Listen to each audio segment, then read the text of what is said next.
ವಿಜಯ್ಗೆ CM ಆಗುವ ಮುನ್ಸೂಚನೆ ಮೊದಲೇ ಇತ್ತ? ಕಾರಿನ ಈ ನಂಬರ್ ಪ್ಲೇಟ್ ನೋಡಿ. ದಳಪತಿ ವಿಜಯ್ ಅವರು ತಮಿಳುನಾಡು ವಿಧಾನಸಭಾ ಚುನಾವಣೆಯಲ್ಲಿ ಭರ್ಜರಿ ಗೆಲುವು ಸಾಧಿಸಿದ್ದಾರೆ. ಇವರ ಪಕ್ಷವಾದ ತಮಿಳಗ ವೆಟ್ರಿ ಕಳಗಂ ಬರೋಬ್ಬರಿ 108 ಸ್ಥಾನಗಳಲ್ಲಿ ಗೆಲುವು ಸಾಧಿಸಿದೆ. ಈ ಭರ್ಜರಿ ಗೆಲುವಿನ ಬಳಿಕ ಅವರ ಕುರಿತಾದ ಅನೇಕ ಕುತೂಹಲಕಾರಿ ಅಂಶಗಳು ಹೊರಬೀಳುತ್ತಿವೆ.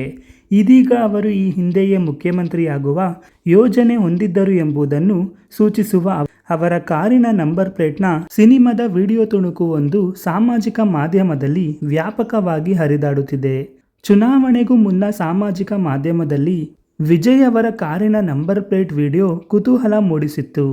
ಬಳಿಕ ಚುನಾವಣೆಯಲ್ಲಿ ವಿಜಯ್ ಗೆದ್ದ ನಂತರ ಈ ವಿಡಿಯೋ ಚರ್ಚೆಗೆ ಗ್ರಾಸವಾಗಿದೆ. 2024ರಲ್ಲಿ ಬಿಡುಗಡೆಯಾದ ಗ್ರೇಟೆಸ್ಟ್ ಆಫ್ ಆಲ್ ಟೈಮ್ ಗೋಟ್ ಸಿನಿಮಾದಲ್ಲಿ ವಿಜಯ್ ಅವರು TN07CM2026 ಎಂಬ ನಂಬರ್ ಪ್ಲೇಟ್ ಹೊಂದಿರುವ ಕಾರಿನಲ್ಲಿ ಕಾಣಿಸಿಕೊಂಡಿದ್ದರು.